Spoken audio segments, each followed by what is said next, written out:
अस्सलाम वालेकुम स्टूडेंट्स, मेरा नाम है सादिया हुसैन वहनीवाल और आपको मैं इकोनॉमिक्स से रिलेटेड लेक्चर्स दूंगी। और जितनी भी ब्रांचेस हैं इकोनॉमिक्स की वो सारी आपको उसमें तमाम उसके जितने भी टॉपिक्स हैं वो आपको मैं यहाँ पे क्लियर कराऊंगी।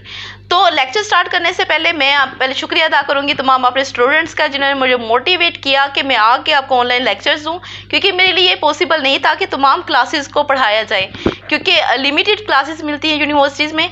तो इसलिए आप सबका शुक्रिया अदा करती हूँ कि जिन्होंने मुझे मोटिवेट किया। और स्पेशली शुक्रिया अदा करती हूँ मैं अपने भाई का, आज़म नवाज़ एडवोकेट का, कि जिन्होंने मुझे कहा है कि भाई बच्चों को फैसिलिटेट किया जाए कि आपको मैं ऑनलाइन लेक्चर्स दूँ। तो स्टूडेंट्स, अब ये मैं एक सीरीज स्टार्ट कर रही हूँ, वो है मैक्रो इकोनॉमिक्स पे। तो मैक्रो इकोनॉमिक्स में मैं आपको लेक्चर 1, 2, 3 इस लिहाज से मैं आपकी सीरीज आपको वीडियोस प्रोवाइड करूँगी। तो तमाम स्टूडेंट्स हैं जो मैक्रो इकोनॉमिक्स पढ़ रहे हैं मेरे साथ या पढ़ना चाहते हैं, तो आप मेरे तमाम वीडियोस को देखें, इन्हें सब्सक्राइब करें। और वो लोग जिन्हें मैक्रो इकोनॉमिक्स पढ़ने का शौक है वो इसको नेक्स्ट शेयर भी करें उन तमाम लोगों के साथ। तो स्टूडेंट्स, आज का जो मेरा टॉपिक है वो है macro economics and it's scope. तो इसके बारे में आज आपको मैं लेक्चर दूंगी, मैक्रो इकोनॉमिक्स और इसके स्कोप से पहले आपको पता होना चाहिए मैक्रो इकोनॉमिक्स क्या है। और अगर आपको इससे रिलेटेड कोई क्वेश्चन आता है तो आपको मैंने अपने डिस्क्रिप्शन में वो क्वेश्चन अटेम्प्ट करने का सारा तरीका भी बताया होगा। और ये जो मैं आपको लेक्चर डिलीवर कर रही हूँ ये एज अ PDF फाइल या फिर वर्ड फाइल आपको डिस्क्रिप्शन में मिल जाएगा। तो आप डिस्क्रिप्शन में से जाके ये तमाम लेक्चर है वो आप वहाँ से भी नोट कर सकते हैं।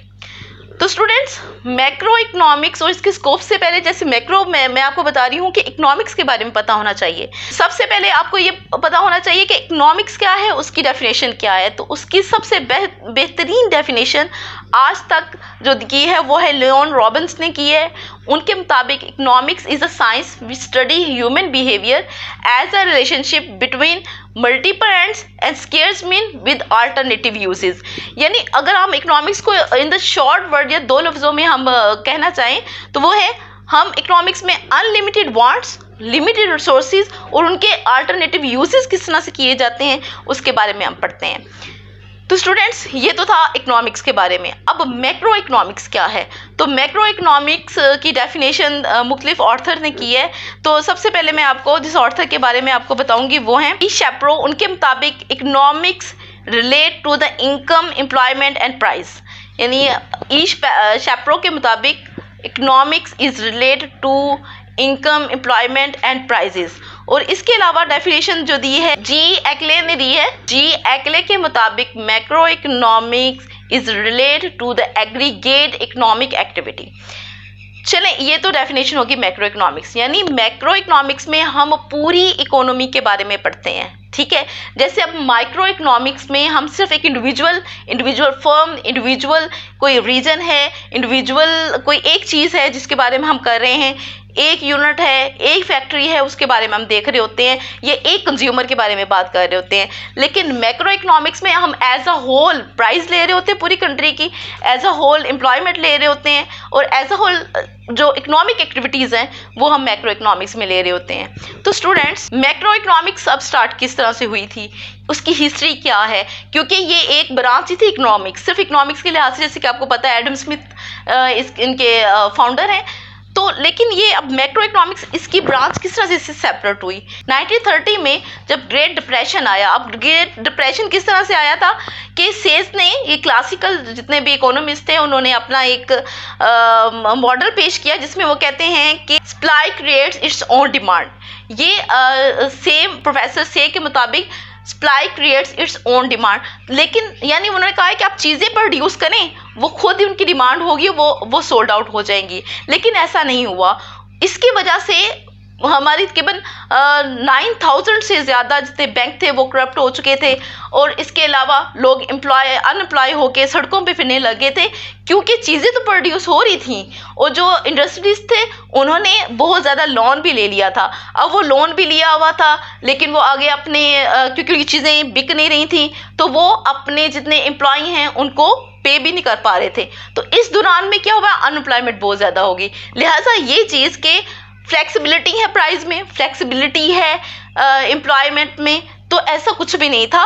तो इसकी वजह से फिर मैक्रो इकोनॉमिक्स के लिए हमारे केन्जियन थ्योरी पेश की गई। उनकी अपनी book general theory of the employment interest and money 1936 में, जिन्होंने इन तमाम चीज़ों का जवाब दिया था कि आखिर तमाम चीज़ें सोल्ड आउट क्यों नहीं हुई, क्या वो वजूहात थी जिसकी वजह से ग्रेट डिप्रेशन आ गया। तो उस वक्त उन्होंने मैक्रो इकोनॉमिक्स का एक विजन दिया अपनी इस बुक में, जिसका नाम general theory of employment interest and money 1936 में डॉक्टर केस ने दिया। तो इसमें उन्होंने इस सवाल का जवाब दिया कि तमाम चीज़ें जो प्रोड्यूस की गई थी वो सोल्ड आउट क्यों नहीं हुई। दूसरी बात, क्योंकि जो जितने भी क्लासिकल थे वो यकीन रखते थे फ्लेक्सिबिलिटी ऑफ द प्राइस पे, फ्लेक्सिबिलिटी ऑफ द एम्प्लॉयमेंट पे, और इसके अलावा वो ये समझते थे कि अगर आप हर टाइम कंट्री में फुल एम्प्लॉयमेंट है कि अगर वो कभी आगे पीछे होगी इंटरेस्ट रेट प्राइसेस वगैरह की वजह से वो दोबारा अपने लेवल पे एम्प्लॉयमेंट आ जाएगी, लेकिन ऐसा नहीं हुआ। तो ग्रेट डिप्रेशन शुरू तो अमेरिका से हुआ था, लेकिन वो तमाम एरिया में फैल गया, पूरी दुनिया में फैल गया। तो डॉक्टर केन्स ने इसके बारे में बताया कि एक्चुअली हुआ ये था कि जितने भी बिजनेसेस में या इंडिविजुअल थे या जितने भी इंडस्ट्रियलिस्ट थे, उन्होंने अपने जो कैश था वो उन्होंने होल्ड करके रखा हुआ था। उन्होंने ज़्यादा उसके मतलब जो सेविंग्स थी उनको सारी की सारी इन्वेस्टमेंट में लगानी चाहिए थी। तो यहाँ पे एक्चुअली मैं बस इसको ज़्यादा मैं डिटेल में नहीं लेके जाऊँगी, क्योंकि इस पर मैं ज़्यादा वीडियो बनाऊँगी कि ग्रेट डिप्रेशन स्टार्ट कैसे हुआ और फिर उसको ख़त्म कैसे किया गया। ये इसके बारे में कहना चाहती हूँ कि यहाँ से हमारा मैक्रो इकोनॉमिक्स का एक दौर स्टार्ट हुआ। मैक्रो इकोनॉमिक्स एक अलग सब्जेक्ट के तौर पर देखा गया। अच्छा, अब मैं आपको बताऊँगी कि मैक्रो इकोनॉमिक्स की इंपॉर्टेंस क्या है। इंपॉर्टेंस ऑफ मैक्रो इकोनॉमिक्स को इसका स्कोप या इसकी इम्पोर्टेंस एक में ही हम इसको लेंगे कि इसका स्कोप क्या है या मैक्रो इकोनॉमिक्स की इम्पोर्टेंस क्या है। पहले ही बात है कि जब हम मैक्रो इकोनॉमिक्स में नेशनल इनकम के बारे में पढ़ते हैं, नेशनल इनकम से मुराद होता है कि पूरी कंट्री की इनकम हो, जहाँ से हम ये चीज़ का अंदाज़ा लगाते हैं कि कंट्री डेवलप है, डेवलपिंग कंट्री है या फिर बैकवर्ड कंट्री है। तो ये सब या दूसरे वर्ड्स में हम ये कह सकते हैं कि मैक्रो इकोनॉमिक्स से हम कंसर्न कर रहे होते हैं मैक्रो एक्टिविटी या एक बड़े लेवल पे जो एक्टिविटीज़ होती हैं किसी भी इकोनॉमी में, वो हम कहेंगे कि वो मैक्रो इकोनॉमिक्स में हम मैक्रो इकोनॉमिक्स उन चीज़ों के साथ डील कर रहा है। तो हम इसमें पढ़ते हैं नेशनल इनकम कि नेशनल इनकम क्या है और इसको किस तरह से इंक्रीज़ किया जा सकता है, इसमें कितनी फ्लक्चुएशंस हैं, किस तरह से इसको कंट्रोल कर सकते हैं, और इसमें हम एग्रीगेट लेवल पे प्रोडक्शन किस तरह से कर सकते हैं। दूसरा, मैक्रो इकोनॉमिक्स रिलेट कर रही होती है कंजम्पशन एंड सेविंग के साथ, और ये कंजम्पशन सेविंग एक इंडिविजुअल की नहीं है, ये तमाम जितने भी लोग हैं एक कंट्री में रहने वाले हैं उनके साथ रिलेट कर रही होती है, जिसमें हम फ्रेडमैन की परमानेंट इनकम थ्योरी पढ़ते हैं, हम मोडिग्लानी की लाइफ साइकिल थ्योरी पढ़ते हैं। तो ये सब चीज़ें कंसिडर कर रही होती है मैक्रो इकोनॉमिक्स से, यानी हम कि ओवरऑल एक कंट्री के जो लोग हैं उनकी कंजम्पशन क्या है, सेविंग क्या है, उस पैटर्न को भी हम मैक्रो इकोनॉमिक्स में ही पढ़ते हैं। फिर इसके अलावा थियरी ऑफ मनी, वो भी एक्चुअल मैक्रो इकोनॉमिक्स का एक मेन टॉपिक है, जिसे हम कहते हैं कि मनी क्या है और मनी के क्या क्या उसकी वैल्यूज़ क्या है, उसके काम क्या है। मनी अगर या फिर पैसा ज़्यादा आ जाता है तो फिर क्या होता है, अगर इन्फ्लेशन क्रिएट होती है कंट्री में तो इन्फ्लेशन को कंट्रोल किस तरह किया जाता है, डिफ्लेशन क्या है, डिफ्लेशन को किस तरह से कंट्रोल किया जाता है। तो इन सब चीज़ों में जो हम टॉपिक पढ़ते हैं वो हम मैक्रो इकोनॉमिक्स में पढ़ते हैं।